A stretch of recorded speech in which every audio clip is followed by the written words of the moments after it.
We will call this meeting to order. Dr. Means, would you help us with the roll call? Yes, sir. Mr. Davis? Here. Mr. Payne? Ms. Ellis? Here. Mr. Worthy? Here. Ms. Davis? Here. Mr. Bybee? Here. Ms. Williams? Here. Dr. Nuns? Here. Ms. Thornton? Thank you for that. If you would stand, please join me in a silent meditation and then the pledge of allegiance.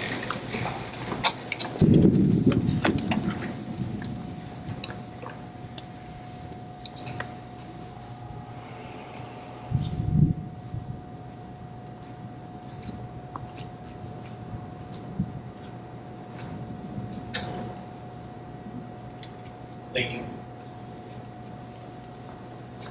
I pledge allegiance to the flag of the United States of America and to the republic for which it stands, one nation, under God, indivisible, with liberty and justice for all.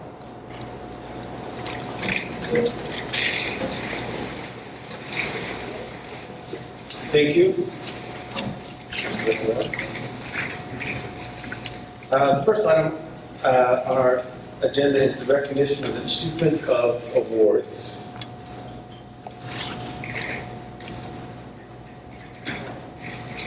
Mr. Bybee, although we've had a very successful 3 days of school, we're not quite yet ready for recognition. We will be next month. Perfect. Thank you. The next item is to amend and or adopt our agenda. Second. Moved by Mr. Davis and second by Mr. Worthy. Yes. Mr. Bybee, may I recommend that there be an executive session placed at the end of this meeting for the purpose of the superintendent's evaluation?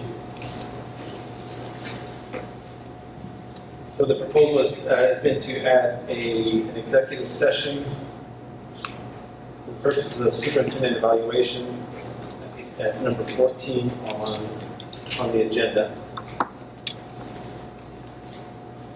Any other changes to? I have one. I don't know. It's just like, I would like to. If you wouldn't mind, can we can I have a motion to amend the motion that has been with his suggestions? We can do them one at a time. Yeah. So there's been a suggestion to add executive session. We have a motion on the floor to adopt the agenda, and so that motion needs to be amended to include the executive session. I have another amendment. Okay. To the agenda. Do you want to vote on one second? Vote on Yeah, one so second? just Okay. Can I have a motion to amend the motion that's on the floor? Yes, To amend the motion to include additional agenda items. additional agenda item number 14, executive session. Is Yes. that right? Thank you. Moved by Ms. Davis. Is there a second? Second by Mr. Davis. All in favor? This is an amendment to the motion on the floor. All in favor? Thank you. That passes. Ms. Ellis. Okay, I have another amendment to the agenda. I would like to amend the agenda to remove policy BH from the policies to adopt or rescind.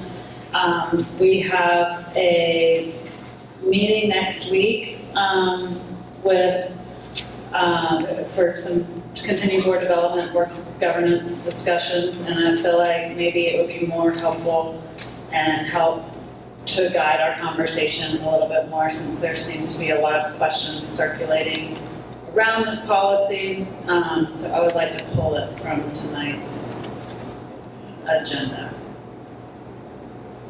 So this is to change the agenda to remove the policy BH from item number 4, policies to adopt or rescind. Correct, and it doesn't mean there aren't other policies we may discuss at that time, but that one I just feel like there's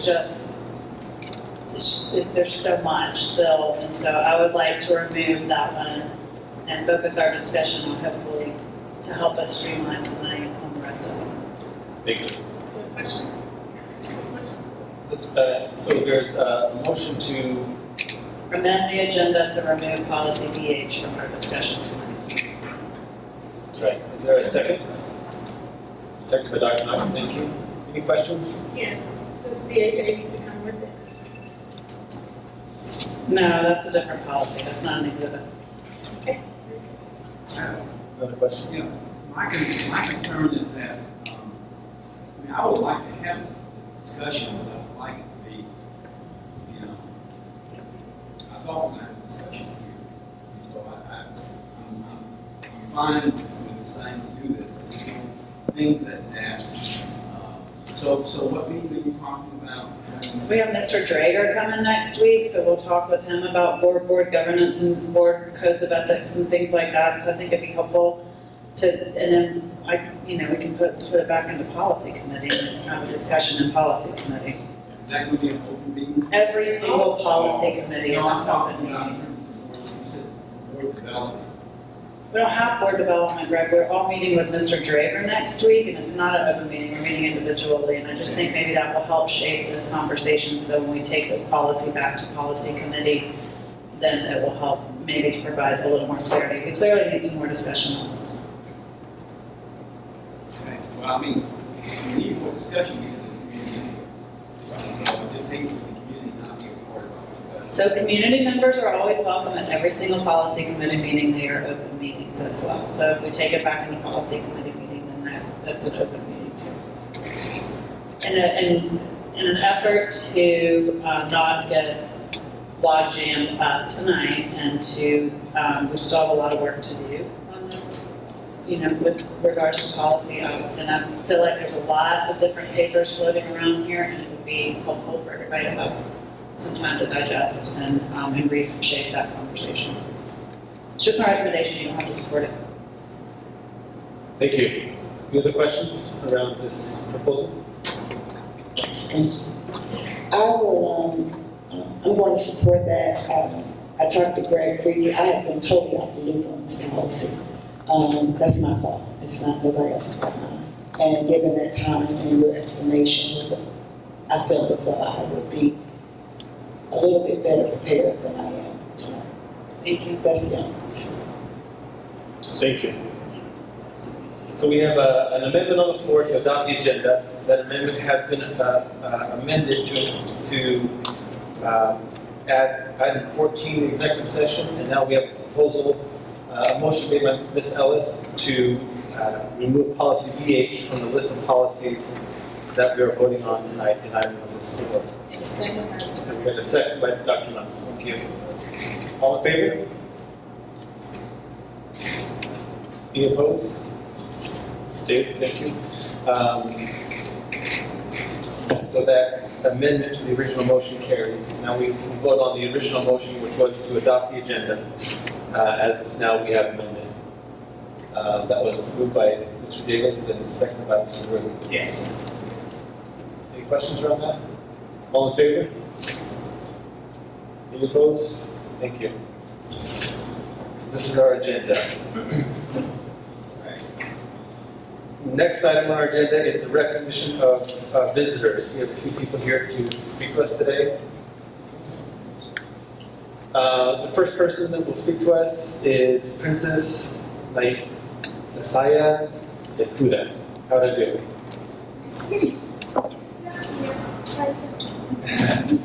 Please correct me when you get to the microphone, would you? Thank you.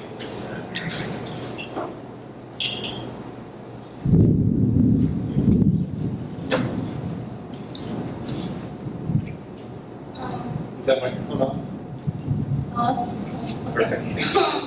My name is Princess Nasia, and I will be talking about the Westbrook Market. So, Just a little bit louder if you wouldn't mind. I want everyone to hear you.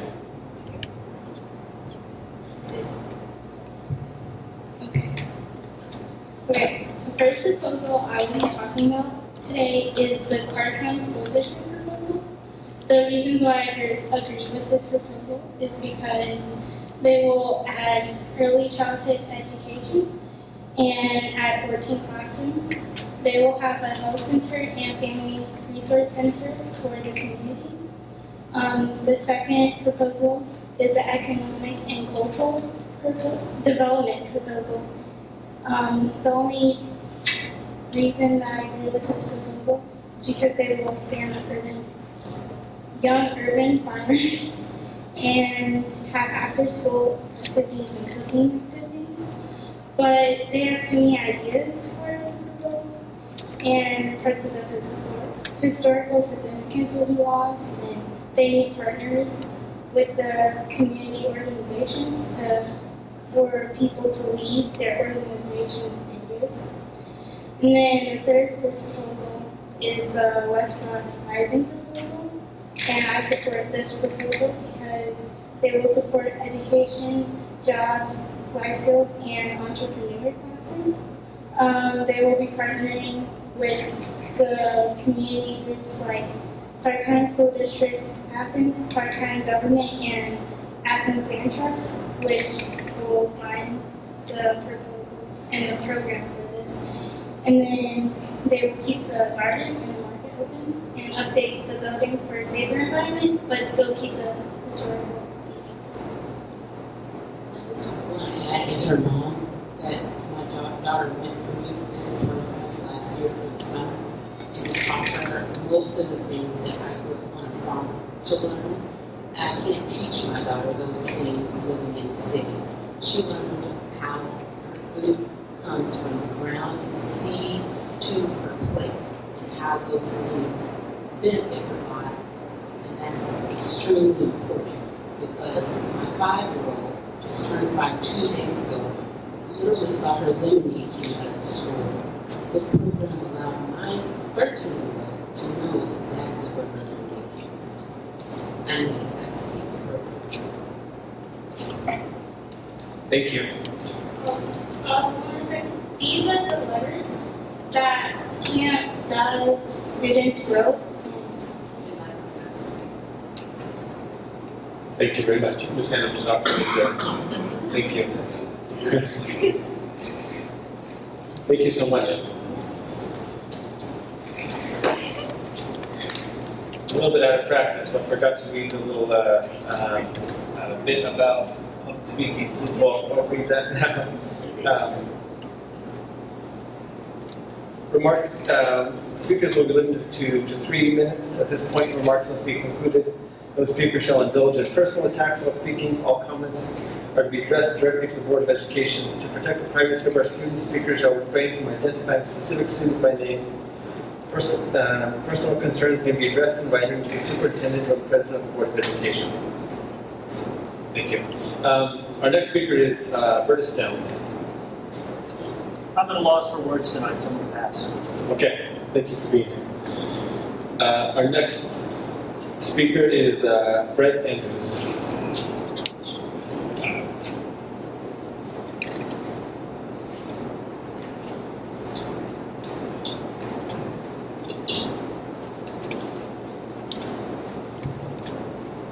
Hello, I'm Brett Andrews, ELA teacher from Cedar Shoals. I understand that improving test scores is important for our students, individual schools, and our district, but as teachers, we're charged with developing the whole individual and helping students become strong, compassionate, engaged citizens. While test scores may drive the national and state narratives, I hope that we as a district remember that our students are not simply the sum of their test scores. The new ELA unit assessments for EOC courses are designed to mimic the EOC and require students to read brand new material without assistance rather than digging deeper into the analysis of previously studied works. One of the district's professional development speakers focused on the benefits of deep learning over surface learning. We have 178 instructional days, but it would take 180 days to teach and assess these 6-week units.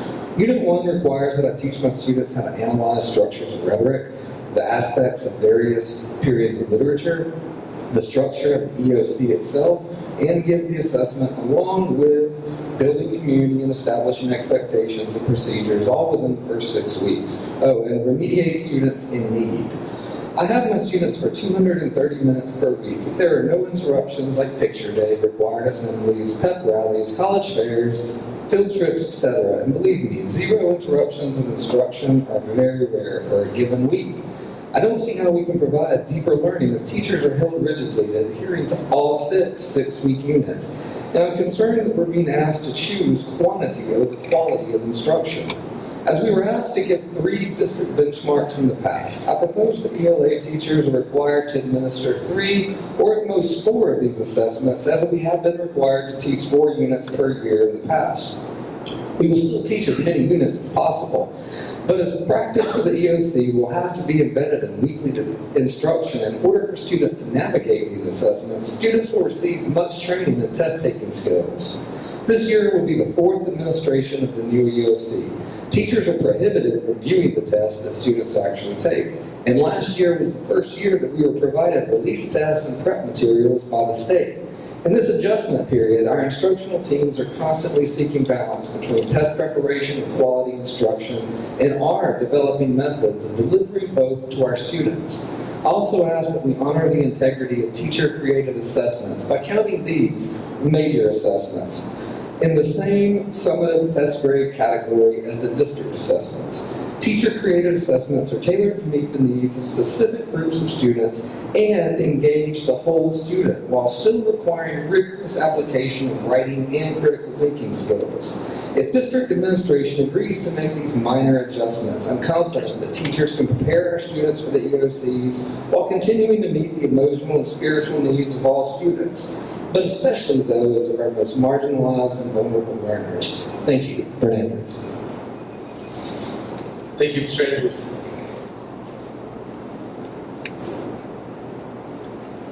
And thank you for all of our speakers today. I appreciate your presence and your words. The next item on our agenda is the superintendent's report.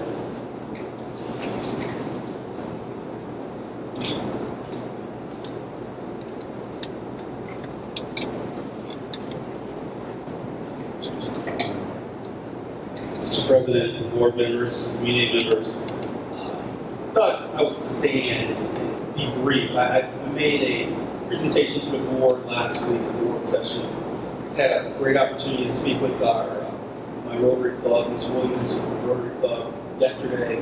I just want to go over some highlights of where I think we're going as a school system. So, when we think about our school system, we want to always make sure that we're inclusive, resilient, and have limitless opportunities for all of our kids to grow.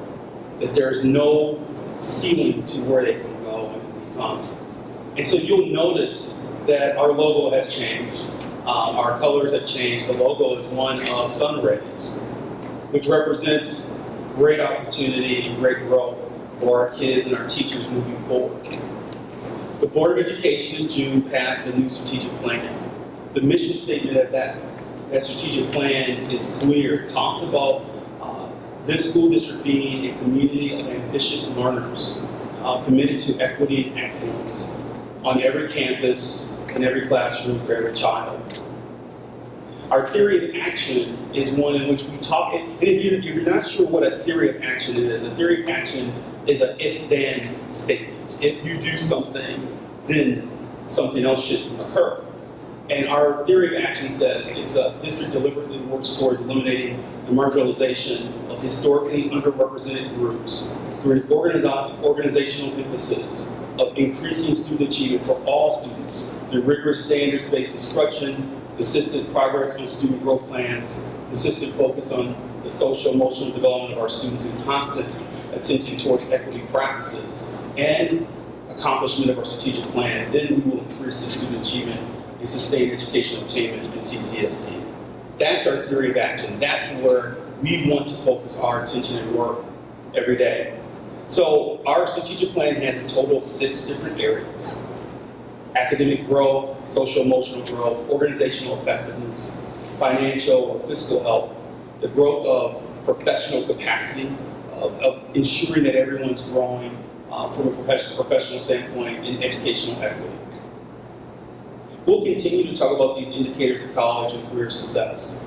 But we've identified 8 different areas where a child should be on grade level at a certain point of their academic career. If they're not, then we know that we're organizationally behind in working with those young people.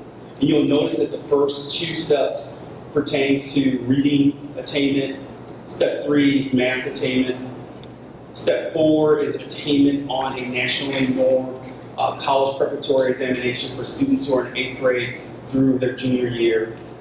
The 5th step is a benchmark of measuring where our students are from a social emotional standpoint.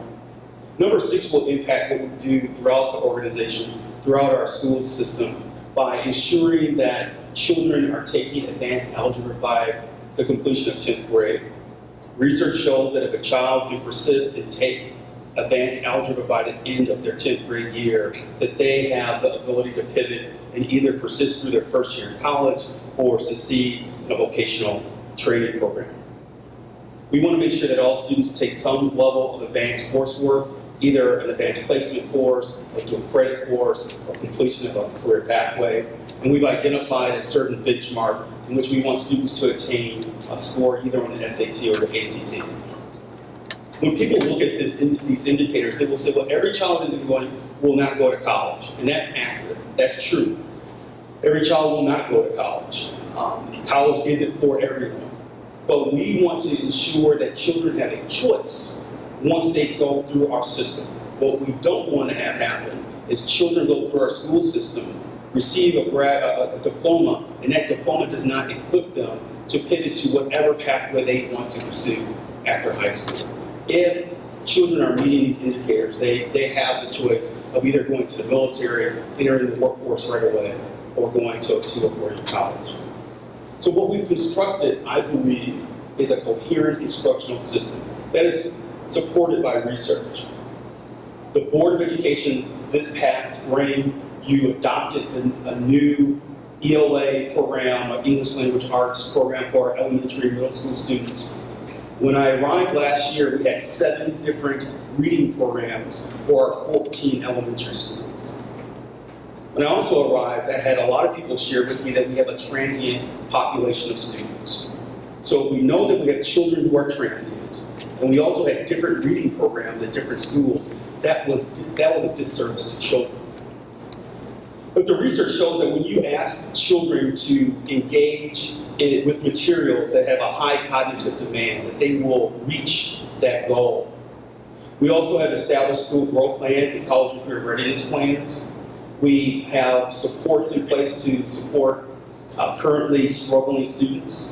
And at the core, we have a teacher learning subsystem that is supporting professional learning, instructional coaching, having an instructional coach in each school. We have created more collaboration time for teachers. This past week, as we were preparing for the school year, there were 6 days of professional learning. Of those 6 days, 3 were provided to teachers. I've been in the profession for over 25 years. I can't remember when, of 6 days of planning time in preparation for a school year, that half were given back to classroom teachers to collaborate and prepare. So you'll see in this visual that the role of the district is to create curriculum and assessments. We worked on creating unit pulse assessments, ensuring that students are moving and growing based on the standards that they're taught at the middle school and high school level. Those assessments can be flexible. They are summative assessments. But what I like to say, and I used to be, a long time ago, I was a social studies teacher. And when I was a social studies teacher, I always felt that it was appropriate to provide 2 summative assessments. And so when I taught the Cold War, I always gave a summative assessment that was based on the standards in which my administrators, the school district expected me to teach in that unit. But I also created an assessment, a summative assessment that I would call a performance-based summative assessment, where you are able to either allow students to work on their own, they can work in groups, it could be a report. In the case of my unit around the Cold War, I used the Billy Joel song, "We Didn't Start the Fire." to ensure that they remembered all those different references of the Cold War in that song. They were able to work either independently or as a group to make it a fun activity to allow me to see if they truly learned the material, not just based on a pencil and paper assessment, but also from a performance-based standpoint. Our school system is committed to working with teachers and ensuring that that type of summative opportunity is provided to all students. Obviously, we need to have a paper and pencil test to ensure that kids are making movement on the standards, but there's also opportunity for teachers to be creative with their work. Those school growth plans you'll see on the side here are influenced by the site, and is influenced by the leadership at the site. So the schools decide what their school growth plans are going to be. The district doesn't influence it in any way, shape, or form. The review of assessment data, again, is based on the school. The application of teacher data literacy is based on teachers. And then ultimately refining instructional practices is teacher influence. I like showing this graphic because ultimately this work belongs to the schools and teachers. Our job is to support teachers and schools by creating a robust and rigorous curriculum and assessment, but everything else is left up to the schools. John Hattie is a famous education researcher. He indicated that the #1 influence on student learning is collective teacher efficacy. Collective teacher efficacy means that when a staff believes that they can help a student or students grow, they do grow. An effect size is the equivalent of growing a student 1 academic year. The effect size of collective teacher efficacy is 1.57, by far the most impactful, influential influence over student learning. In short, we have to continue to support our teachers in believing that every single child, wherever they come from, whatever issue they may have, they can grow. So our mindset has to be one of which where we're not reforming around the edges, but we're truly transforming what we do in the classroom for each and every student. We've talked about equity last year. I want to really focus on social justice. And social justice means that we're going to disrupt the status quo. We disrupt the status quo to make sure that historically marginalized student populations are central to our institutional vision, advocacy, and practice. But I want to be clear.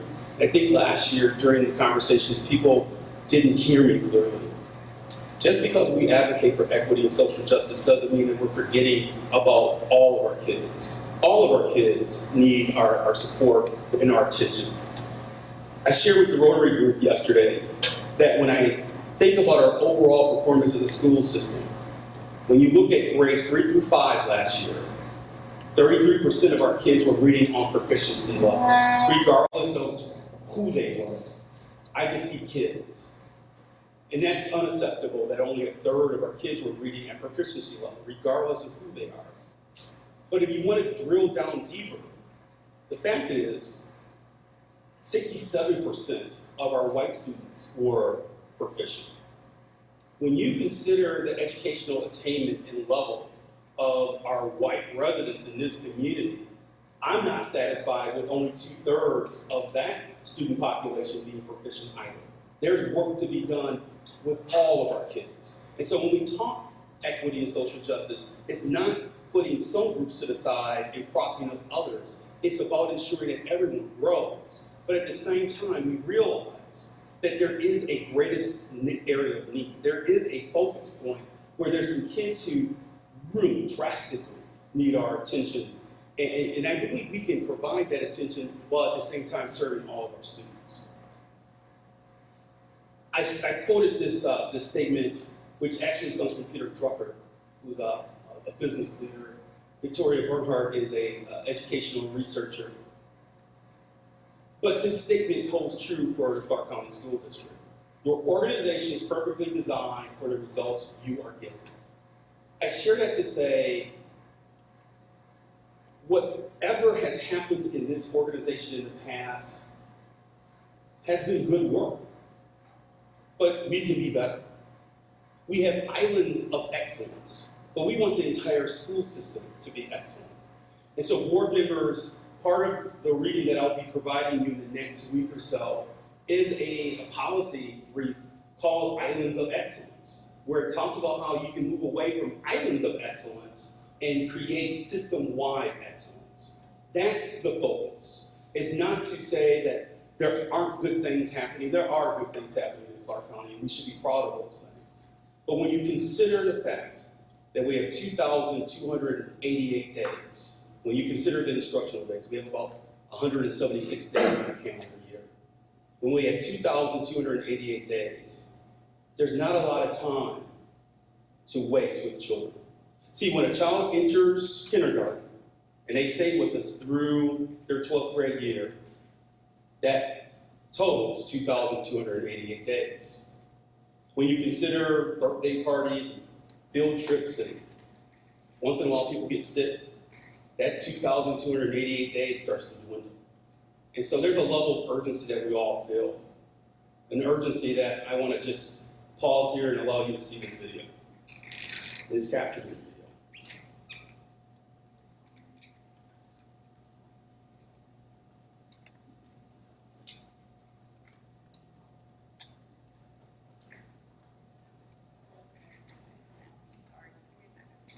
Maybe it's in the video.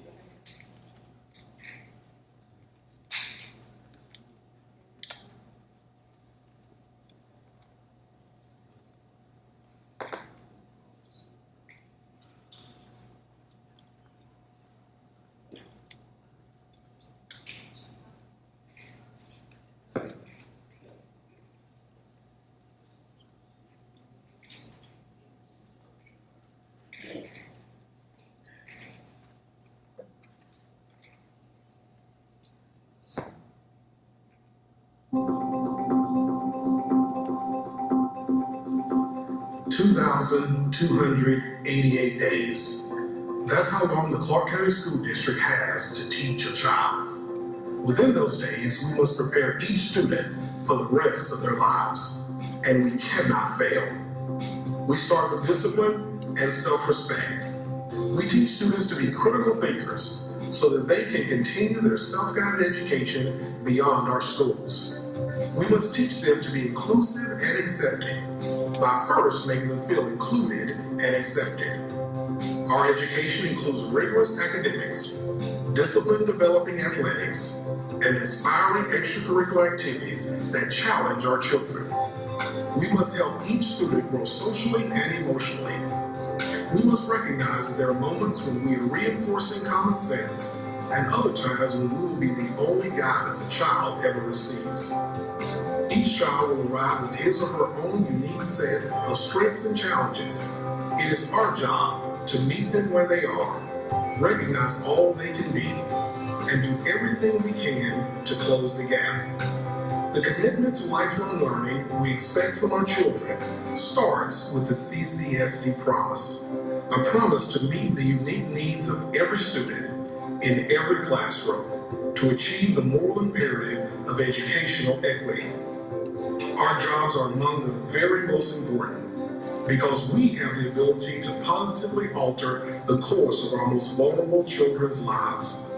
The responsibility is enormous, but we must be brave and relentless in our work, endless in our optimism, and tireless in our belief that effective teachers can significantly increase achievement for all students.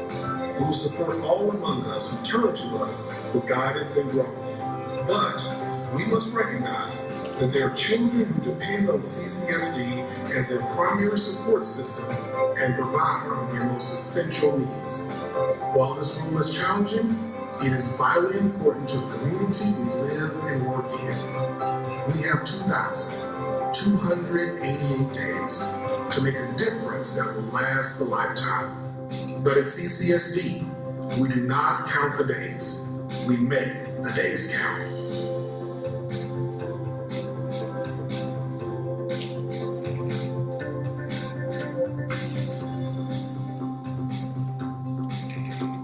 I'll just conclude by sharing that I understand the conversation around equity and social justice and even pointing out some of our deficiencies from a data standpoint is uneasy to hear, candidly, it's uneasy to share. But if we're going to change the path for all of our students, not just one set of students, but all of our students, we have to not only engage in the conversation, but then move beyond it and talk about how can we repair the system in a way where we can treat and serve all students successfully. So that's the commitment, that's the promise that we have for our kids. We're excited about the school year. I'll pivot and say it's been a great 3 days. I've been sharing with people, I don't want to jinx anything because it's been that smooth. And as I say that to principals as I walk through, they kind of say, yes, you can leave now. This is the time of year where people don't need to see the district administration. Our job is to support and prepare and put our teachers and principals in the best position possible. And I believe we've done that. It's been a good start across the district. We, on the first day of school, we had 13,337 students enrolled. That is slightly higher than where we started last year, but it's not where we ended last year. We ended with 13,992 students. And so we believe that there will continue to be move-ins and move-outs throughout this school year. We are really happy and hope that all board members can come to the ribbon cutting ceremony at Oglethorpe Elementary School Sunday, August 19th. And Dr. Thomas had told me the time in a second. Is it 2 p.m. today? It's 2 to 4. It's a beautiful building. We would love to have you at that ribbon cutting ceremony.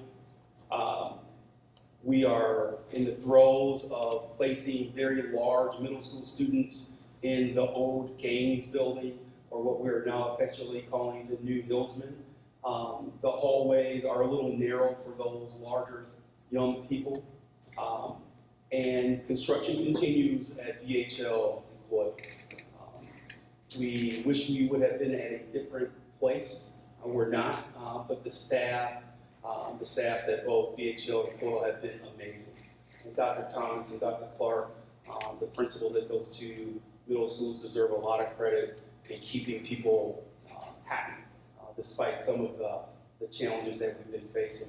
John Gilbert and his team have been working night and day to get it to a place where we would want it to be. There's still a lot of work to be done. The total construction at both Coyle and BHL won't be done until December. So we're looking forward to continuing to see those facilities grow. That's the conclusion of my report. I apologize for the length, but I think board members who were here last week can attest it's actually shorter than it was last week. So I'll take any questions. Thank you, Dr. Means. Any questions? Yes. Thank you for the report or the presentation. My parent hat allows me to know that at the Clark Middle orientation, there was a gentleman there who spoke. He was like a social justice. No, he was not. I've got my terminology messed up. He was a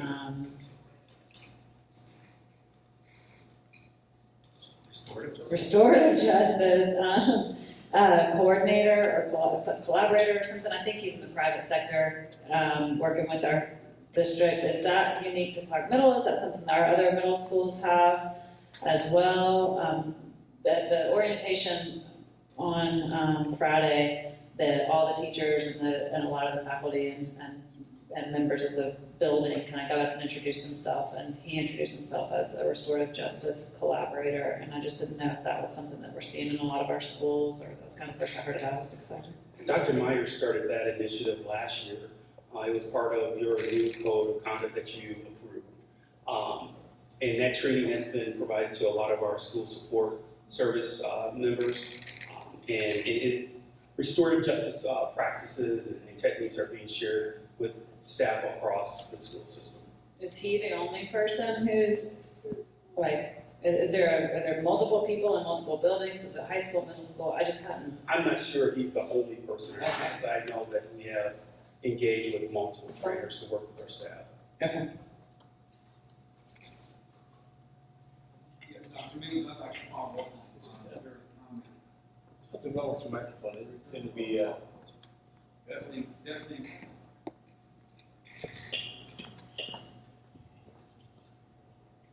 Testing. perfect. Would his position come out of I think it's 29,000 that each school can apply for? Because I think it's a great, I heard about this too, and I thought it was a great opportunity for Clark Mill, and was also wondering what other schools have been able to focus on that particular aspect of social emotional well-being. Well, I think a lot of schools are taking a lot of different approaches to the social emotional learning approach. I think some of our middle schools and high schools in particular are focusing on truly trying to stop that school to prison pipeline, however.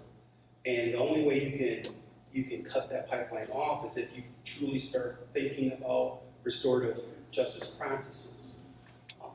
The issue, and we've talked about this before, the issue around our disciplinary situation isn't that teachers shouldn't suspend or discipline us. It's really about building techniques and having strategies.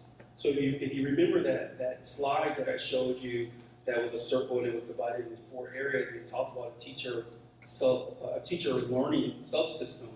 That's part of building teacher capacity and administrator capacity to look at things differently. This is one of many professions where you have to constantly grow. And the disciplinary techniques that were used and applied 20 years ago don't work in 2018. They just don't. And so we want to make sure that we're not only training our staff, but we also want to make sure that our students understand restorative justice so they can relate to each other in a different way. Our school growth plans have 3 major goals in them. One is a literacy goal, one is a numeracy goal, and the third is a social emotional learning goal. And so all of our schools are addressing social emotional learning in some way, shape, or form. Thank you. I just want to make a comment because I did get to attend 2 days, kick off this school year and again last year. It was exciting, it was great. Thank you for the goodies. Really like that, that's really nice.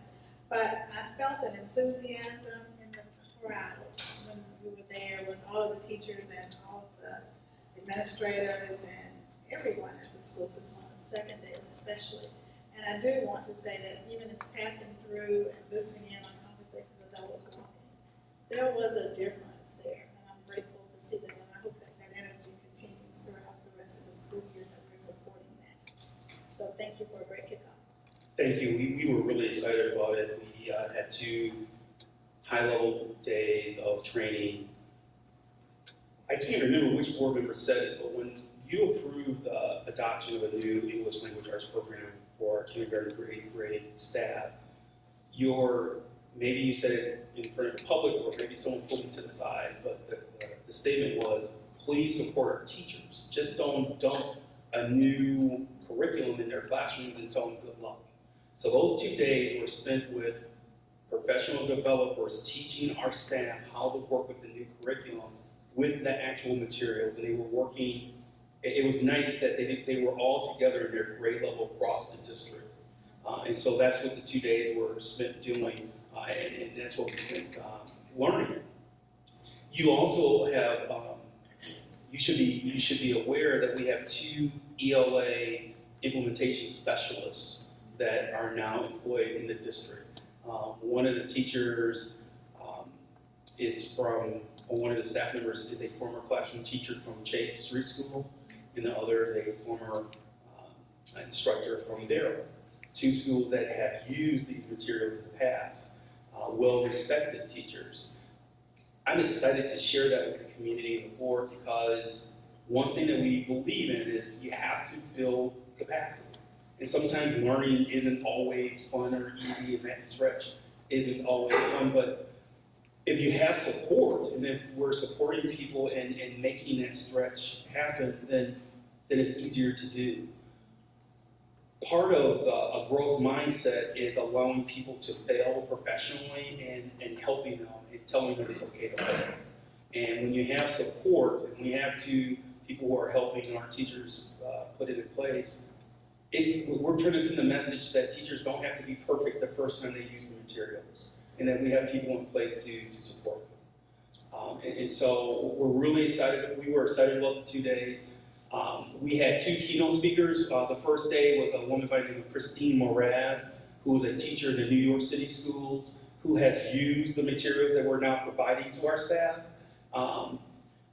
The research shows that collective efficacy grows when teachers can hear stories of success from other teachers who are in similar situations. And so Christine Moraz talked about the fact that she works with some of the poorest kids in New York City, and they have made growth as a result of using the materials that we've purchased. The second day, there was a gentleman by the name of Dr. Richard Milner, originally of Griffin, Georgia. I don't know where in Georgia it is. Oviedo will tell me soon. But he was really happy to be back in Georgia. He's a professor at Vanderbilt, and he talked about race. And it was a stirring presentation. And at the core, he said that you can't do equity work and social justice work if you don't just embrace the fact that there's issues around race and how our school systems historically were constructed around race. And when we can empower staff members to say it's okay to talk about race, but let's not focus on it, but let's grow from it.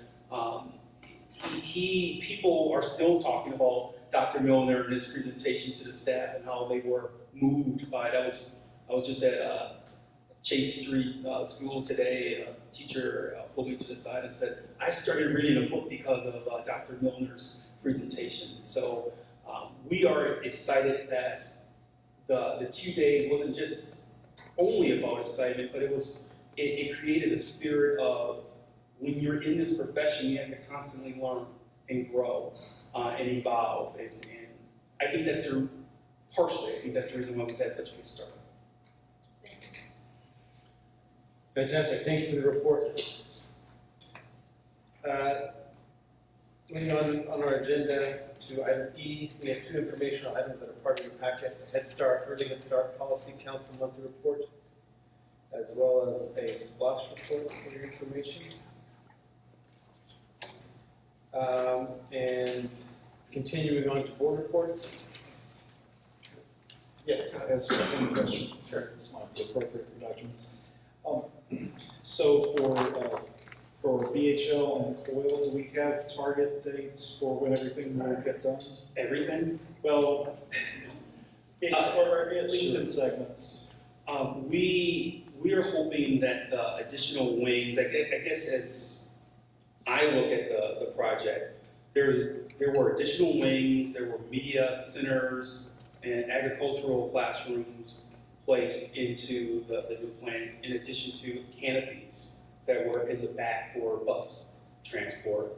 I believe, I count all of that as phase one, and I'm hoping that within the next month, we are completed with phase one.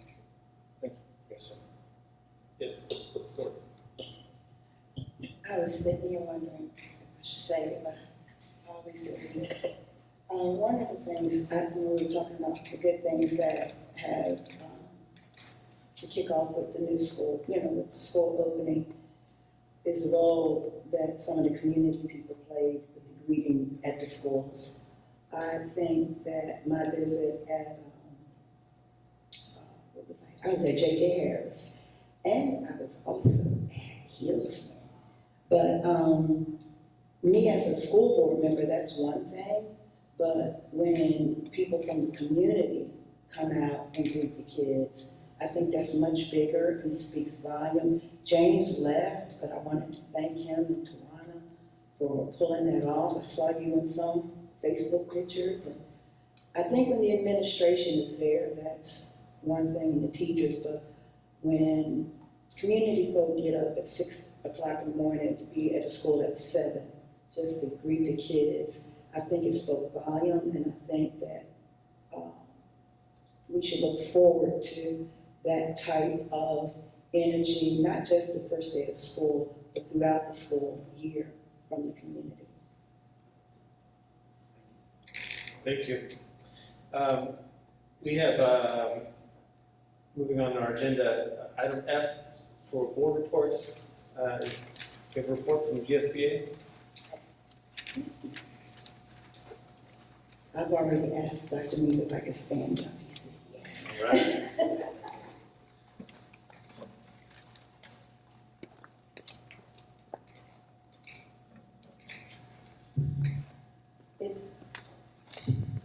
It's really easy to be a lame duck knowing I'm going to be off the board in about 4 or 5 months. But I think it's even more important when I double think about it is that even though I'm going off the board, that we need to have a relationship with the commission and the school district in an ongoing and effective way. So I also want to thank Kelly for being here tonight. I didn't know you were going to be here, but I do want to acknowledge you tonight. So while I tried to take a break, my conscience wouldn't let me. So I'm going to continue to work these few months out to the best of my ability. And I'd like to start with a report from the GSBA Summer Conference. It was back in June. Matter of fact, it was June 6th through the 8th. And the theme of the conference was Breaking Barriers, Success for All Children. I attended the policy workshop that gave an overview of the legislative policies that were passed that will affect local districts. Phil Hartley, who is a GSBA attorney, and his team made the presentation. We got this thick book on the policy workshops that were presented, and I'm going to give this, Dr. Means, I guess either to Dawn or Sarah. Dawn. I'll give Sarah, so don't be giving me no extra stuff. But that way you can see if some of the policies that were passed, we are in line with as you're going through your policy revisions. But there were 3 that I would like to highlight, and I did talk to Dr. Means about 2 of them when I came back in June. And one is House Bill 159, Supporting and Strengthening the Family Act. And that one, you know, a lot of times our kids that are in the district are struggling, and many of them are caught up in the DFAC system, which also presents another struggle, and many people don't know that. It impacts behavior, it impacts health. Now with House Bill 159, if a parent or a mother is having a problem, they can give up their guardianship for 1 year to a family member, a friend, or an organization through probate court and not go through DFACs. So your kid don't get caught up in the system and can't get out. Now that could have a major impact on how we enroll kids, where kids are living at. So we just need to be prepared if we are already seeing a high transient of children. This might get bigger. So that was House Bill 159. House Bill 763, Dr. Means and I both didn't understand this one, but it is the Attendance School Climate Safety Plans Act and Drills and Act. And basically it is a community group of people who are going to be monitoring and developing strategies around school attendance and the climate in the school. The irony of this is that the person who heads this up is the Superior Court judge. I don't know where that comes from, I don't know how, but it did pass in its House Bill 763. And the last policy that I wanted to mention, and it really wasn't a policy, it was really a presentation on the role of board members in keeping schools safe.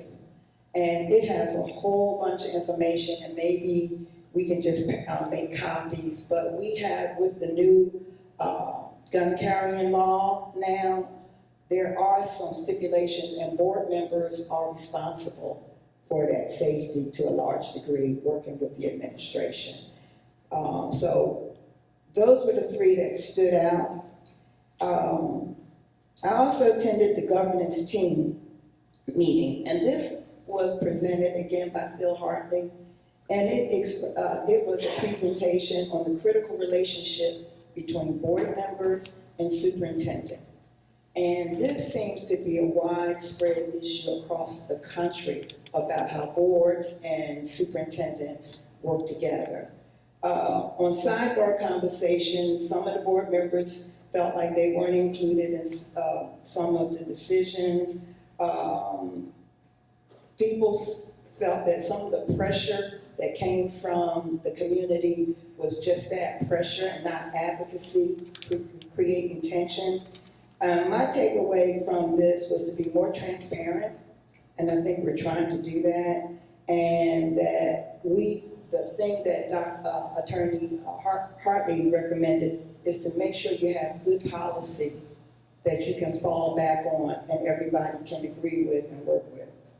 Valerie Wilson, who's the director of GSBA, they have some new directions for for school districts that they're going to be offering to support school districts. There's a PowerPoint that she is going to send me, and when she does, I'll send it to you, but it's just a new direction and the things that GSBA is going to be doing to support local districts.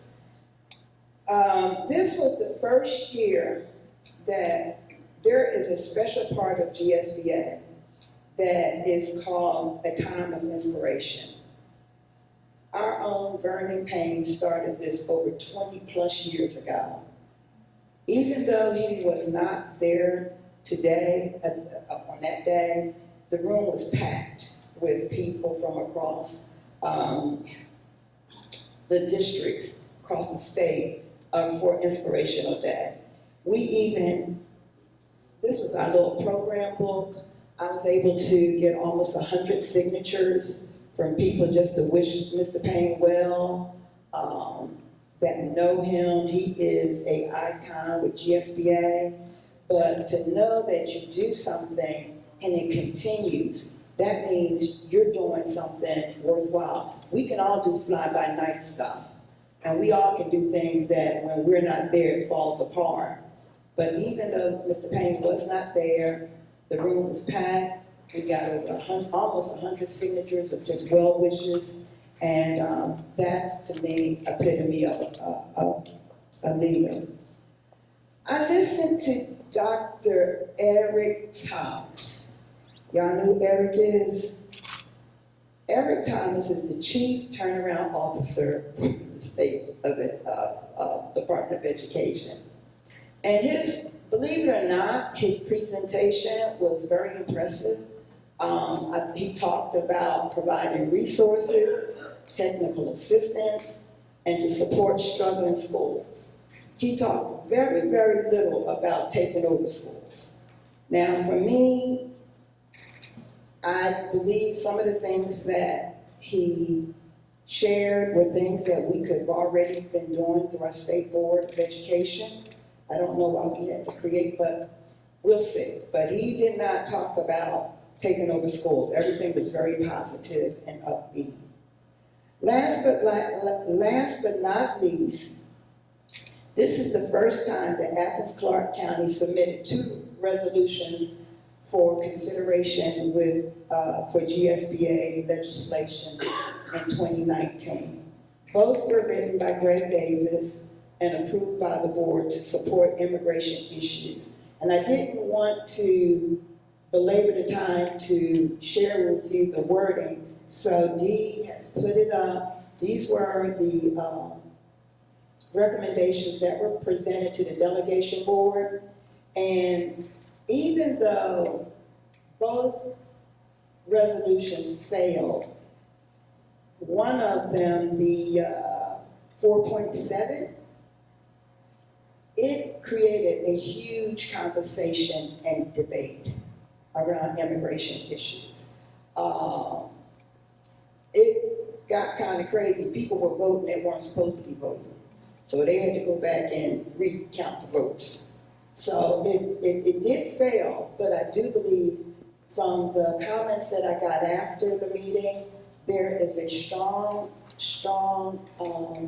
support to make sure that we're caring for our immigrant kids and their families. So we hope to see this again next year. I did talk to Dr. Means about our trainings that we go on as board members.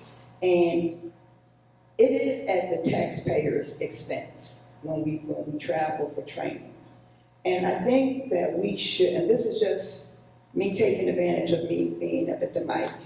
I think that one of the things is when we do travel, that we not just give a report on what we've learned, but make some suggestions and recommendations that the board or the administration can consider. Not tell the administration what to do, but just share how what we've learned could fit into the day-to-day practices and let the administration look deeper into it. One of the ideas that I would like to do, based on my experience this year, is to write or make a suggestion on how the process of our GSBA delegate, our governance of operation committee, and our GSBA director. Those are three different things, but they all work together. And in this climate where education is proven to have so many political ties, those are good opportunities to start getting involved with education, with politics. And a lot of people don't even make that connection.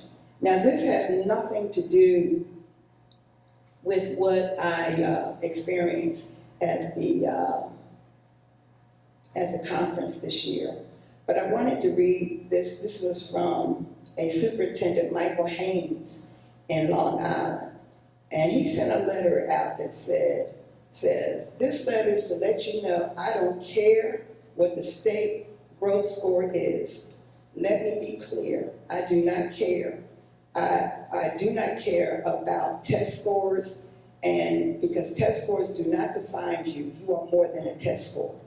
Now, I don't know if you're going to have a job after he said all of that, but the point of it is that I think that the message is clear. Our kids are more than test scores. And I do believe with the presentation that Dr. Means has shared today, that we're aware of that. And again, I think the fact that the community came out Tuesday, we're aware of that. So we got to get to a place where our kids know that they're more than test scores and that they can be the best they can be with the new direction we're going. Thank you. Ms. Thornton, thank you very much for that report. Could I ask one question just for clarity? Absolutely. Sure. Olivia, come back. Just for clarity, because we were discussing this just yesterday, this report was on behalf of you being the GSBA delegate. Were you the delegate? I was the delegate. Okay, because we were talking about that at our meeting. So Alita's our delegate. I was, and you will get another delegate next year. Every year it changes. It is different from, and this is what we did in past years, if that was wrong. The delegate is different from the GSBA director. Mr. Payne is the GSBA director. The delegate is a separate position. And then there's another position called the Governance Operation Committee member. And that is the one that we can get legislation out to, that we want GSBA to consider. So those three things are intertwined, but they're separate. And each of those are three different people from our board that can have some voice at GSBA, is that what you're saying? Yes.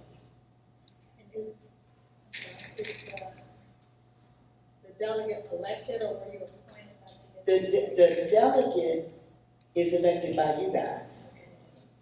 The director, which Mr. Payne is elected by the counties in his region. And the governance operation person is elected by you guys. Greg was governance this year. I've been it in the past. Mhm. And they'll send you a letter to ask, do you want, to let you know. We never got that information down in the past before. And just for clarity too, Mr. Payne was elected by multi-district, so it's not necessarily from our district. So it's 2 appointees that this board will have. Yeah. And then when that district director is voted upon, anyone can run for that. That's district. And even when you run for the district director that Mr. Payne serves as, if he's going to run, you still have to it still has to be voted on you that you support him running representing the district. And those district directors are elected every 3 years, and Mr. Payne is the district director for District 6. That's it. Thank you. Yeah, I'm sorry, I've got a question too. See, my understanding when I went to Macon, I guess at the Government Operations Committee, that I wasn't a delegate. I mean, the people there were the district. From what I could gather, they were district level people, and that I only went because we had something to present to them. That's not true? No, they should have been board people. Really? Okay, so, but there was just a handful of people in that room, so that means. I mean, the structure is the way I just described it. How, if it's operational, just like we just figuring it out. Maybe nobody else has figured it out, but they should be your, it could be your, what Mr. Payne is, he could be there. But only point I'm trying to make, there are 3 different things. Wow. Interesting. Thank you. Thank you. We have a report from the Government Relations Committee. Thank you. Real brief, we do have a meeting on, oh God, I keep forgetting the date. It's the yeah, no, it's not the 14th, 21st. Clara, help me out. 21st? Yeah. We are meeting on the 21st at 4:30. We invite people from the community to attend if this is something that they're interested in terms of legislative items. What we're going to be talking about are kind of 2 things. One is that Clara, who is our community engagement and strategic partnership person for the district, which I think it's fabulous that we have this position. She had experience in working on the Georgia budget primer for 2019.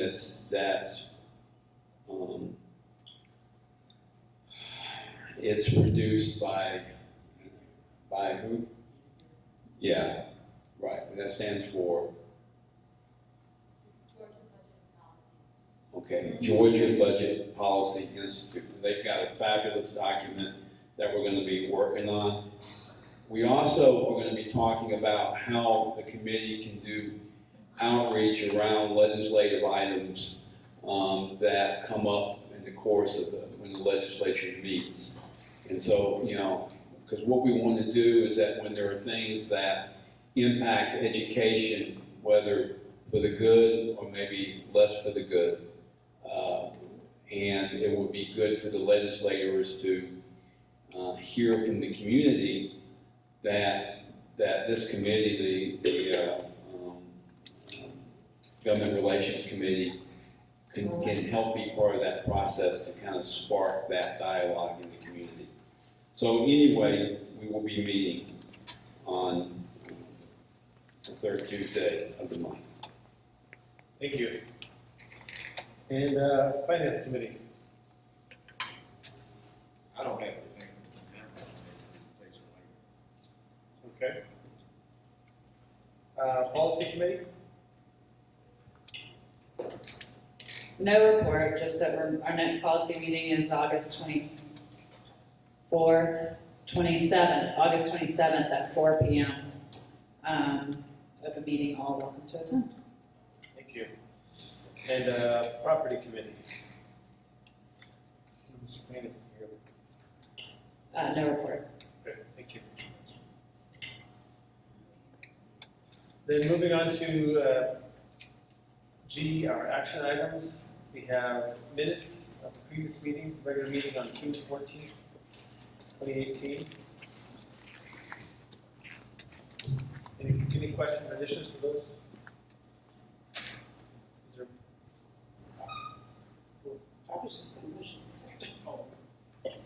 I think I saw a misspelling of the name. Sorry, I didn't get back to you earlier on this. Oh, sorry, I looked up something else, but I believe that Ms. Stillman's name was missing an L. I think that would have been in the minutes. Wherever Ms. Stillman was thanked for her service. Control find in place, right? Yes, thank you. Sorry. No, that's okay. I'm Thank very you. on spelling. I appreciate it. Ms. Thornton, do you have a motion?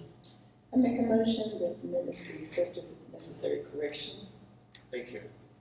Second by Dr. Knox. Any questions? All in favor? Thank you. Financial report, May 2018. Mr. Hamel. Good evening, board members, staff, and attending people tonight. Tonight, we're going to present the May 2018 financial statements. We will look at the balance sheet first. Balance sheet. As the end of May, our cash balance was about $41.9 million, and our fund balance was equivalent amounts. We don't have much activity on the assets and liabilities since we have a closed year end. Then you move down to the expense report. On the revenue side, I will point out a couple things. Under revenue for 110 ad valorem taxes, we've already collected 100% of all the taxes that we're supposed to have year to date. So everything we're collecting now is above what we have projected in the budget. We still have 1 month to go. We're at 99.9% year to date for local revenue. We're at 77.5% for state revenue, where we're supposed to be. And we're at 539% for total federal revenue. And that is revenue we collect for federal funds and other activities. On the expense side, year to date, we're at 78.3%. We're slightly behind where we need. We're slightly less expenditure year to date where we would be on a normal year in terms of the KPIs I'll show you in a minute. If you can go to the cash flow next, please.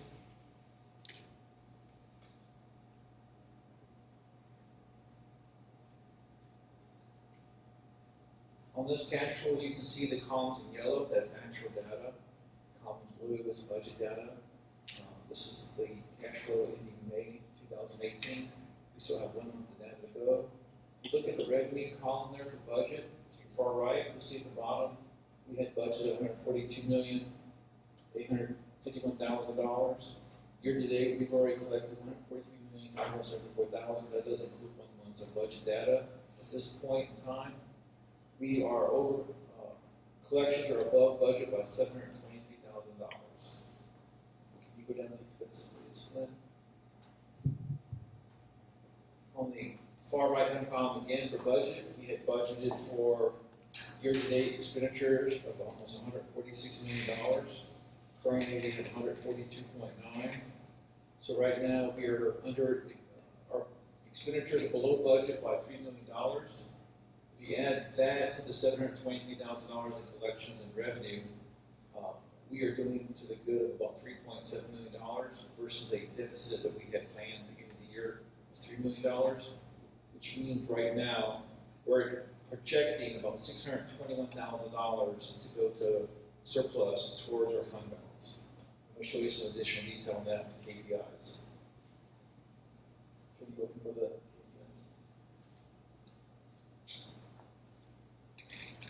First two KPIs show us our activity for cash position and fund balance. And what you'll notice is the red is the current year, and the black is the prior year. You can see our cash position and both our fund balance positions are ahead of where we were last year. On the income collected and expenses paid, the blue line represents 2017, the red line represents 2018. On the income collected, you can see where we are just slightly below where we were collections in 17. We're also slightly below where we were in expenses for 17 at this time of the year. For the month of May 2018, we collected $6.4 million in revenue. The pie chart is a breakdown of that revenue. The majority of that revenue, 5.7, was from that farm tax. On the expense side, we had $11.9 million in expenditures. The majority of that money was spent in instruction. This two graphs, budget versus actual revenue and budget versus actual expenditures, take the budget and break it out in a bar graph in black from beginning of July to the end of June. As you can see, the red is actual data, and we are slightly above projections at the end of May. But you can definitely see on the expense to actual expenditures where we are behind in terms of expending. The reason you see such an uptake in the month of June is that's where we have most of our accruals booked for that month. And then the final KPI, this is tracking our deficit or surplus. The first row says budget. We have projected a $3 million deficit fiscal year 2018. As you can see, as the year went along, with the good news, less spending, and good news in collections and revenue, you notice that by January, we're starting to show a surplus, and that surplus column has stayed at the current about $500,000 to $600,000 range through the month of May, and I'm projected to go along like that for June as well. So at the current rate we're going, we're projecting surplus of some type by the end of June to increase the amount of money we have in cash. And right now, based on May activity, we should end the year with about $27 million in fund balance. And that ends the financials for May 2018. Any questions? Yes, ma'am. And this does not include what we approved in June. What did we approve in June? Are we talking about the activity going forward to 19? But this is through May, right? Right, this is for fiscal year 18 Right, only. so There's no everything 19. we approved in June is not reflected in any of those figures. Is that Correct. No, everything we approved in June would be for the 19th fiscal year, not 18th fiscal year. Any other questions? So how much, with the 27 million in fund balance, how long would that last if we had to spend it for operations? Typically, well, right now, that's about 18% of the current expenditures for 19 as a percentage of fund balance. And the state recommends you have at least a 15%. And right now, if we had to go about money, that 27 million would probably last us about almost 3 months, not quite 3 months, at the way we spend money right So, thank you. now. Ms. Williams, you were going to ask a question? I just, pardon me for not remembering correctly, I can't remember if it was May or June when we used a lot of the money. Yes, ma'am. We approved in June to use $2 million of fund balance for ELA expenditures in 2019. Right, and some of that came out of the general fund too. Yes, ma'am. I'll be on the financials for 2019. 2019 gets us. We're not done with 2018 yet. That's correct, but it will be on the June. We used some of the money from. The money was approved to be spent on the 19-year budget, not the 18-year budget. So what month of 19 will we see that? We'll see those expenditures and those budget adjustments when we present the 19-year financial statements.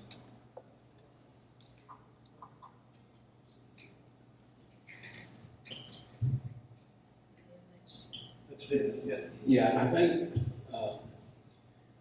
what people are asking, at least I would have a question. So I know that when we approved the budget for 2019, yes, sir. we we were spending money, we were having to go into the reserve to accomplish all we wanted to accomplish. Yes, sir. So what we did in June was we approved a balanced budget. Then we came back and said that we wanted to use, out of reserve money, the fund balance, about $2 million to purchase over 2 years, the ELA information that we would need to update that program, to get that going. So that will come out of that $27 million that we approved. But that still leaves us, that's a pretty healthy, as you were saying, that's a pretty healthy reserve. If things continue, if we're this place next year, Yes, sir, it will. then we're in pretty good shape. Yeah, I mean, if we drop it by $2 million, we're still looking at having a fund balance in the 16 to 17% range. I got you. Thank you.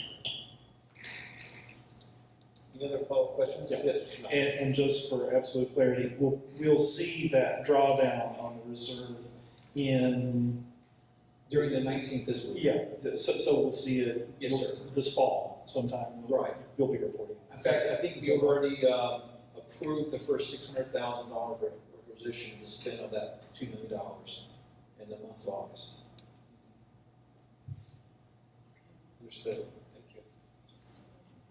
Does it, as a practical matter, does it, I guess as a practical matter, the fund balance is the fund balance, right? And it goes from one financial year to the next one, whether we're. Correct. Okay, thank you. It's like Our savings. it's like your, I just went blank. It's like the money in a company that carries from year to year. Your equity. Thank you. Any other questions? Thank you. And again, I think this helps show that it is a good thing that we talk through these things together rather than just in finance committee that we've done a little bit in the past. I think this is a useful exercise. Have a motion to approve the financials? I know that we approve the financial. Thank you, Mr. Worthy. Seconded by Ms. Davis. All in favor? Thank you. The next item is policies, regulations, exhibits to be posted for public review. Looks like there are none. That's right. There are none. Okay. Hopefully there will be some after our August 27th meeting. Okay, fantastic. Before number 4. The number 4, policies to adopt or rescind. So we have a packet of e-policies, that the whole e-policy packet was posted to the, up for public comment for just to be in an entirety, just to have total clarity. There are, not every single e-policy though is up for vote tonight because many of them have been approved in prior meetings. And so we don't have to vote on them again as they have not been back through committee or anything. We're only voting on ones that have most recently come out of committee, which has been a collaborative effort of about 16 months. At our work session last Thursday, we made some recommendation. We've had some discussion, and it was asked what I recommended, and just as policy chair, I threw out a recommendation that I thought that was my opinion, and we can maybe just use that as a launching pad for discussion again tonight. There were some changes that were recommended. One of them was on policy BIFBG, which is board member computer and internet use, to strike the word deliberations from number 1 and then strike the subsequent definition of deliberation in that same paragraph. The second recommendation that I made is actually something, and this is where it gets kind of confusing, so I'll do my best to explain it, but was it concerning the property committee and adding in a line about the property committee will evaluate all of our locations each on an annual basis. However, as a matter of procedure and as a matter of our policy, That one is not actually up for vote tonight, so that will have to go back through the process, which is just back through policy committee, which should be extremely simple. We're just gonna add it to our agenda for our August 27th meeting and add that on for that one. That, I don't know, it's our committee's policy, and I'm terribly sorry, it's not in this packet tonight, but it's just our committee's policy. We talked about it last week. BBC. The third recommendation I made was with regards to BH, which we have pulled off of this agenda for tonight to send back through policy committee for a more clarity after our visit next week with Brad Drager. So that leaves us back to, I have one recommendation for the packet tonight, which is to strike the word deliberation in BIFBG and the subsequent definition. Mr. Worthy has a recommendation in policy BE. Could you pull that one up for us on the board? Policy BE.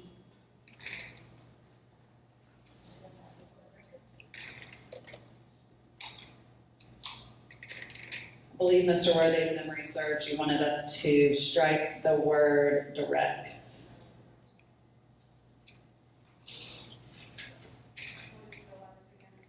BE. It's just, it didn't make our printed packet for some reason, so.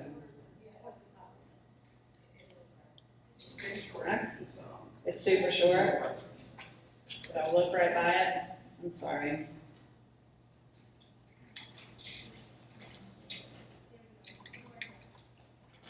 I don't have it. I have BDD, BDG, and BGA, unless it's out of alphabetical order.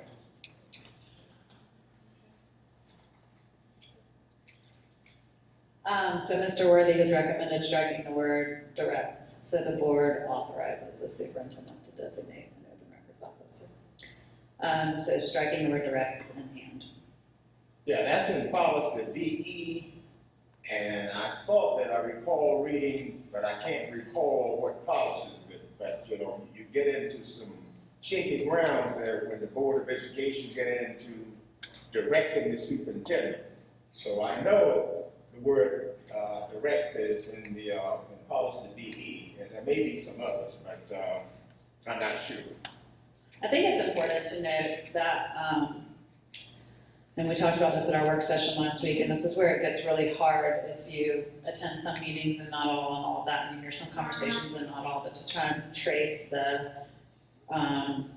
evolution of this. I think it's important to note that we had training with a gentleman named Tom Alsbury. We, as a board, elected to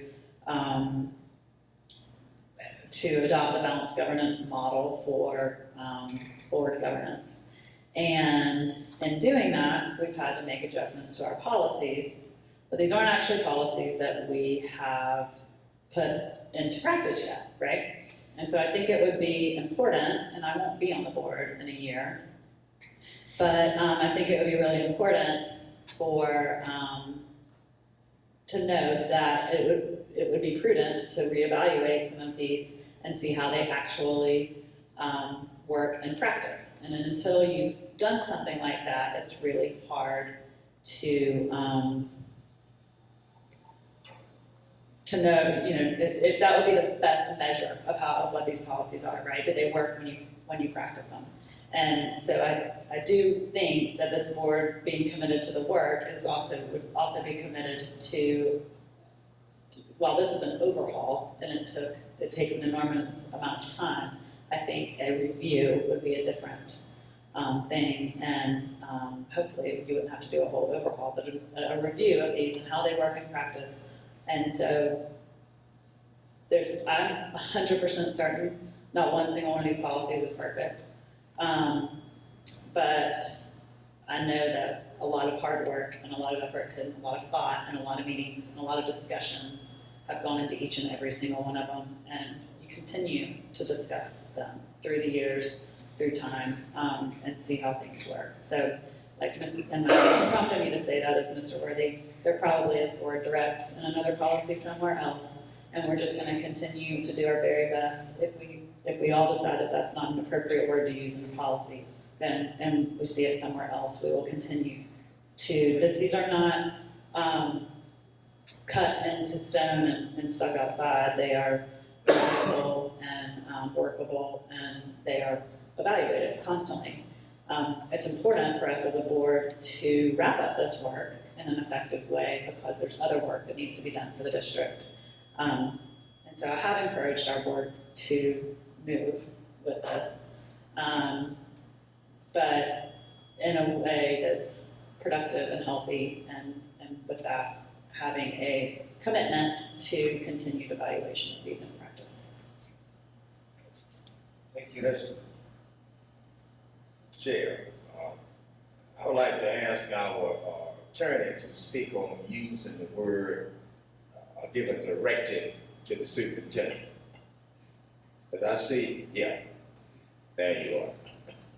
Well, I'm not sure exactly what the question is, but again, you know, the general rule of statute is the board sets the policy, the superintendent implements policy, and operates the school district on a daily basis. So the board would never be directing the superintendent on daily operations. The board is setting policy.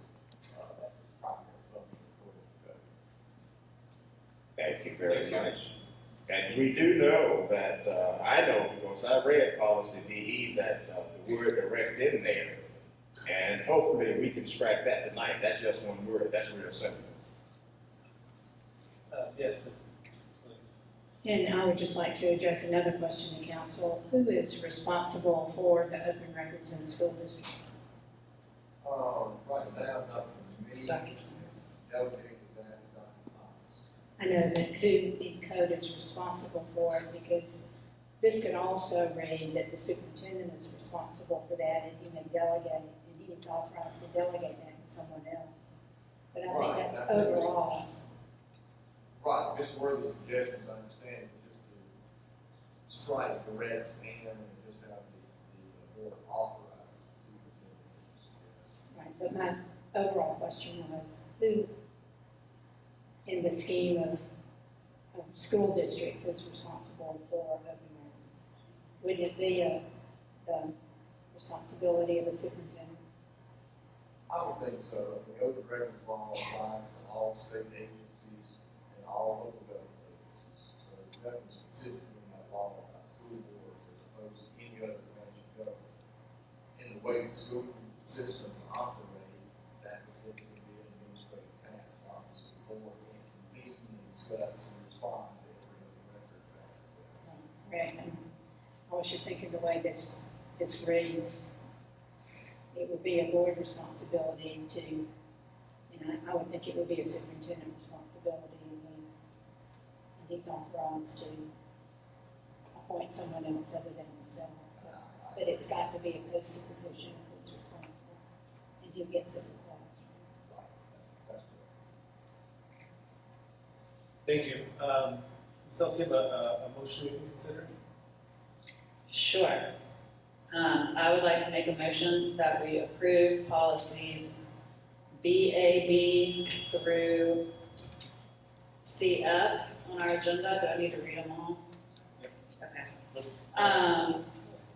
With the following changes, striking the word directs and in policy BE, and striking the word deliberations or, and the subsequent definition of deliberation in policy BIF-BG.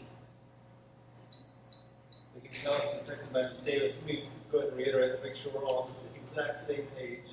I think we're talking about policy BAB, BBAB, policy BBD, policy BBI, policy BC, policy BCAB, policy BCAC, policy BCAE, policy BCB, policy BCBF, policy BCBG, policy BCBH, exhibit BCBHE1, exhibit BCBHE2, policy BCBI, policy BCBK, exhibit BCBKE1, exhibit BCBKE2, policy BDC, policy BDD, policy BDF, policy BDG, policy BE,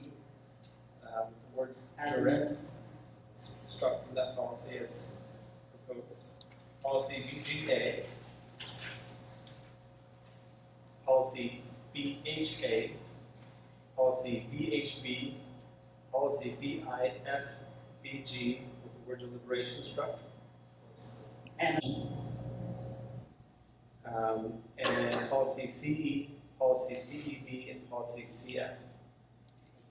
And Sorry, I could that's have read fine. that, I didn't mean to stick that to you. Ms. Ellis has made the motion to adopt those as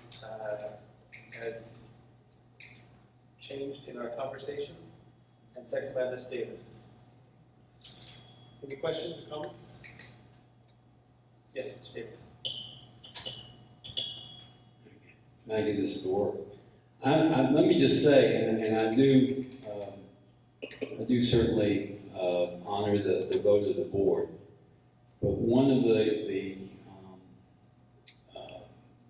policy chair had said, at the last policy meeting, the importance of putting all the B policies together at the same time. And I know at that time I had questions about BH, but it was recommended that we just go ahead and move it forward and with all the other B policies and then make public comment, and from there we could have a discussion as a board. I don't want to get into a situation where there is something that would create what I would consider a healthy board debate, that we say, well, let's not do it in front of anyone. Let's, not sure, as the policy chair says, anyone can go to the policy meeting, and that's true, but the turnout of a policy meeting is generally very small, as is most of our committees, versus our regular meeting. And so I do think we missed an opportunity to actually have a healthy discussion on board ethics, and so I am disappointed that we're not having that, and that we're going to relegate that again to the policy committee. So. In response to that, we're not just, this is a little bit off topic of the motion, but in response to that, Greg, I think that we are coming at policy BH from too many different angles. And I think that we need a little more clarity, and I'm hopeful that we'll get a little more clarity from Mr. Draker. I think we all have a little bit of a different opinion about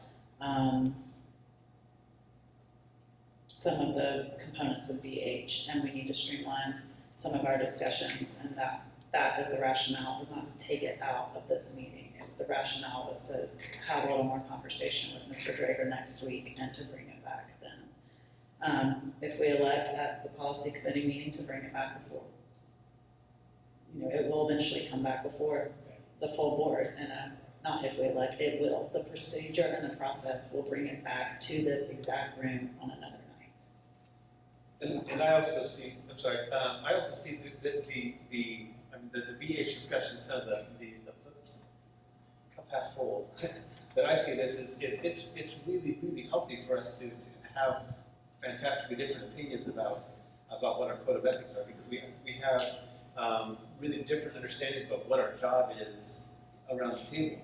And so once we kind of get some our heads wrapped together around what is it that we are doing here as a Board of Education, and the particulars of how that plays out, then we can come up and have an ethics policy. But the challenge seemed to be that in discussing the ethics policy, the verbiage of the ethics policy, but we need to step back and have get some consensus around what it is we're doing, and how's that reflected in a particular policy.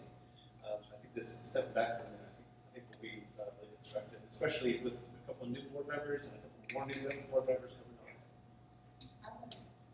on. I want to be real clear. The only reason why I'm stepping back is because I have not reviewed the policy.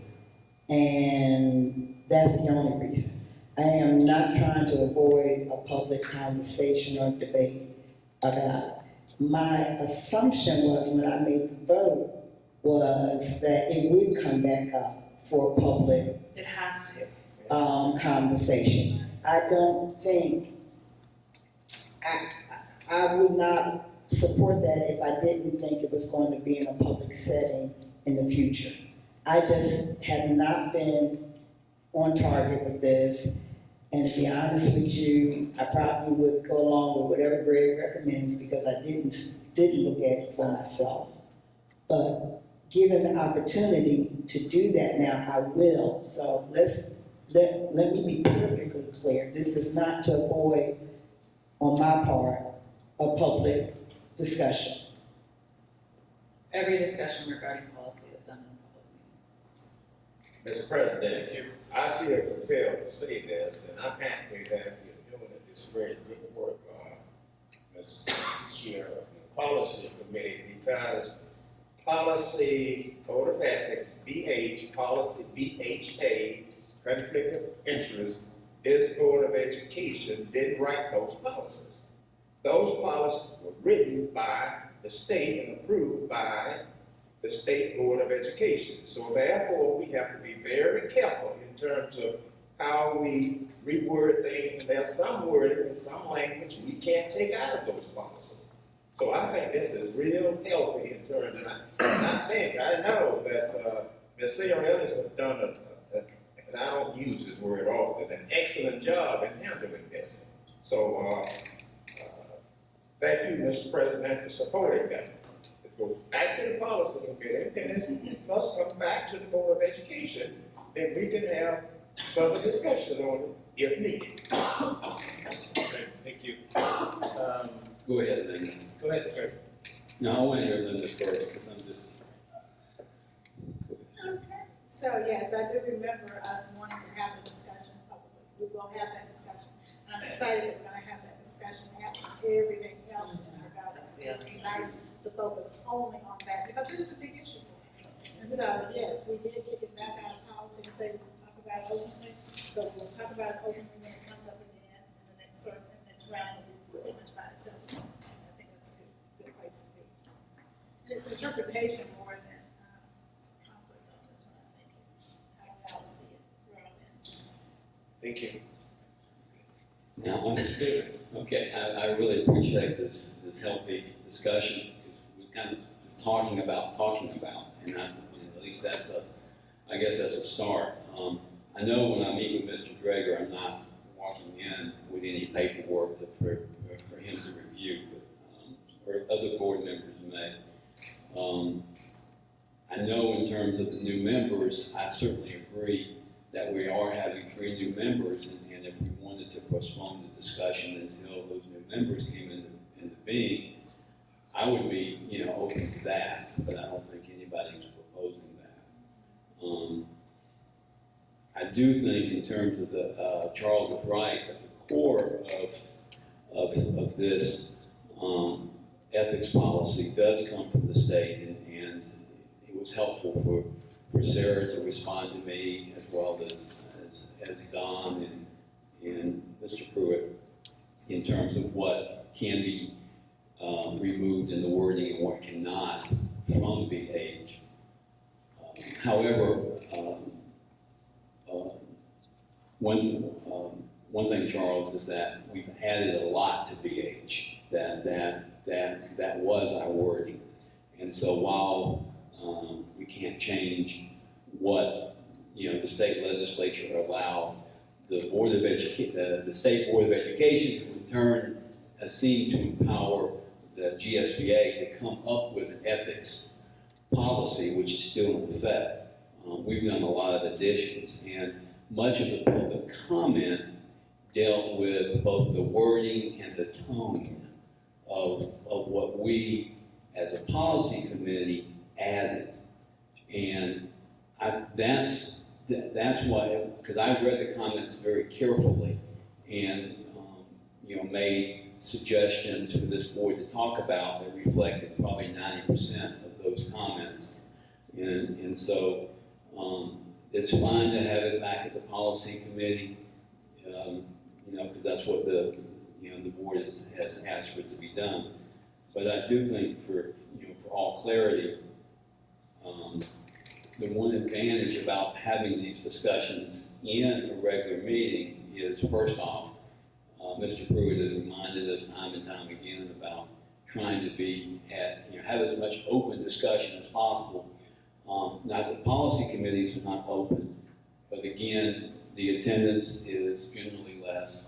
And also, it doesn't generally include all the board members. And I think that if the next time we talk about VH, I hope that we do have a healthy discussion and don't just kind of say, okay, everything's fine, let's just, and that's about what we're ready to do, is that we have all these board policies that we're just going to kind of say, it's all good, and not have any discussion.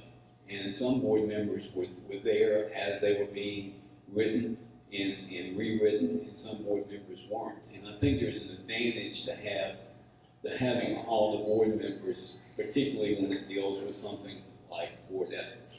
Thank you. You know, again, I keep thinking this is coming back, right? Absolutely. And my other thing is, the real world is all the board members need to be doing their homework like you. And that might not be the case all the time. And I remember I fell short at, but because this is so important, and you're the only person I really talked to about this, and I totally support you in your suggestions. I just wanted to be, I want to just be on the same level that you are. That's the only reason. If I thought for 1 minute that this was going to be a behind the doors type, no, I would not support it. So just as long as I'm clear and on record that this should be coming back and we should be taking in consideration those comments that we received from folks. That I am really glad. Meeting with Mr. Draper next week, that don't mean that much to me. It really, I just want to get caught up on the policy. I don't think that, well, I got my personal opinions about that. So that's not a key factor for me. I just am glad to have the opportunity to get caught back up. Thank you. And it should be clear to everyone that we are going to, according to our policy, the policy that we're not voting on will be right back in front of all of us again. So we have a motion and a second to adopt the policies as with a few word alterations that we've discussed. All in favor? Any opposed? Thank you very much. The next item on our agenda is consideration of consent agenda. We have items 5 through 12 as our consent agenda. I have a motion for the consent agenda. Yes. Ms. Davis made a motion to approve the consent agenda. Second. Second by Mr. Worthy. All in favor? Thank you. The next item is to approve personnel recommendations. We've received a list of personnel recommendations from Superintendent. I believe you also received an addendum in front of your place, and we mentioned at the work session that due to the time of the year, we would have a lot more hires. And so it's my recommendation that the board acts on these recommendations this evening. Thank you, Dr. Means. Right, a motion? Motion. Ms. Davis, motion to move to approve the personnel recommendations. Second by Mr. Davis. Any questions about the motion? Mr. Davis. I do. Dr. Means, and I know this is, I guess this is your second August. But in terms of, one thing that has always been, and I've said this repeatedly, that really wanting to give, with the school district as much authority as possible to get, to hire folks as early as possible so that we have the best selection.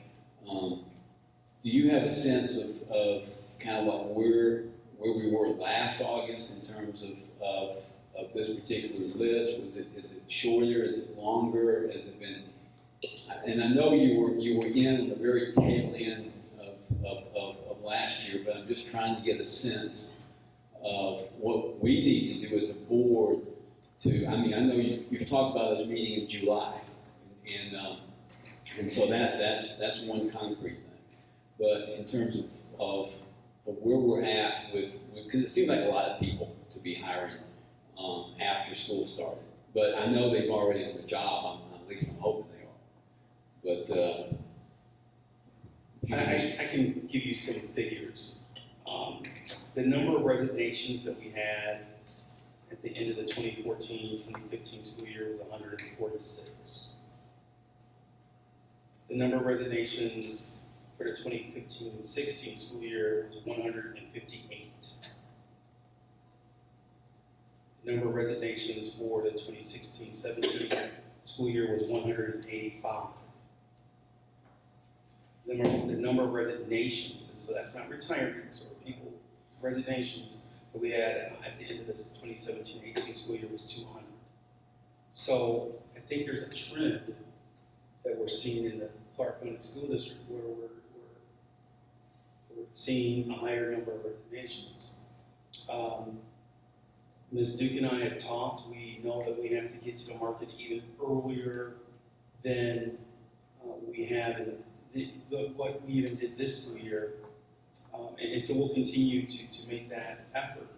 I think there's also an opportunity for us to use the mid-year adjustment that we receive to allow Ms. Duke to go to job fairs and offer bonuses to prospective candidates, because that's what other school districts are doing. We don't. The last thing I would suggest is that instead of losing people who are in hard to hire positions like special education or school psychologists, there's other areas where we know that it's a tight job market. Ms. Duke and I have talked, Dr. Myers and I have also had this conversation. We think it's prudent for us to bring something to this board around the concept of giving people bonuses to stay in those hard to hire positions, because they're free agents and they know that the market there's a lot of opportunity for them in other school districts, and other school districts are providing supplements. In some cases, they're offering annual supplements to those individuals to stay in their districts in those hard to hire positions. I think overall, we understand that we're going to have a more of an entrepreneur type of approach to human resources moving forward, and it may mean looking at the hard to fill positions and finding some incentive for those individuals to stay. The last thing I would say is that from a research standpoint, I kind of dug into some research around teacher retention. It's harder to keep teachers in urban settings. And what I may not, Obito will tell me later, I may not know where Griffin, Georgia is, but I know where Athens, Clark County is. And when you compare our school district and what we're asking staff members to do compared to the surrounding districts around us, it makes for an interesting employment pitch to those individuals, right? So what I'm suggesting is that in other areas around us, they're more suburban-like districts. We're more of an urban district, generally speaking. When you look at the district as a whole, and the research shows that it's tough nationally to keep people in teaching positions in urban districts. So when you combine all of those different components, and I haven't even brought up the other component, but I'll bring it up now. The other component is we are in a university town. And so there are individuals who initially start their careers where they may have finished their education, either at Piedmont or UGA. But that doesn't mean that they're putting down roots in Athens, Clark County. They may start here and then eventually they pivot and they go other places. Those are all disadvantages for us in terms of how we need to get out in front of the HR issue. There's a shortage of teachers in Georgia. And so that's a component to all of this. We understand that we have to be more creative in some of the incentives that we use, but we also understand that this is a challenge that everyone's facing right now in this state and frankly nationally in terms of the teacher shortage, especially in higher places like special education and school supports. Can I have one follow-up question? Okay, so we have a motion about approving the personnel recommendations, the list of recommendations we have specifically in a second on that. Do you have a question about the motion? Well, the motion is based on the fact that we're taking a vote on a lot of people that we're just hiring. So all I'm asking the superintendent is it possible that we have a work session maybe in November or whenever you think is best on the issue of what we're doing around recruitment? Is that reasonable? I think if we have a conversation about the governance role of the board in that space, that could be a valuable conversation. Okay. If we're going to have a conversation about the work and the recruitment efforts that Ms. Duke is implementing, I don't think that's a good use of board member time. If you want to talk about the governance component of it, and so the governance component of it is what policies are going into place to assist our human resource department in doing this work. What type of funds do you want to carve out in fiscal year 20 That's what I'm budget? talking about. Those are the type, if that's where the conversation is, then yes, I think it would be valuable. I don't know when is a good time, but I think it would be valuable to have that discussion with the board because again, I can't emphasize enough, we realize we're going to have to be more creative moving forward. Thank you. We need a vote. We do. All in favor of the motion and the second to approve the personnel recommendations? You opposed? Thank you. Then the next item that we added to the agenda, 14, is to move into executive session for the purposes of superintendent evaluation.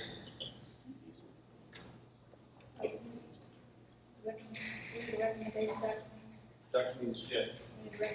It's my recommendation that we're going to executive session for the purpose of discussing the superintendent's evaluation.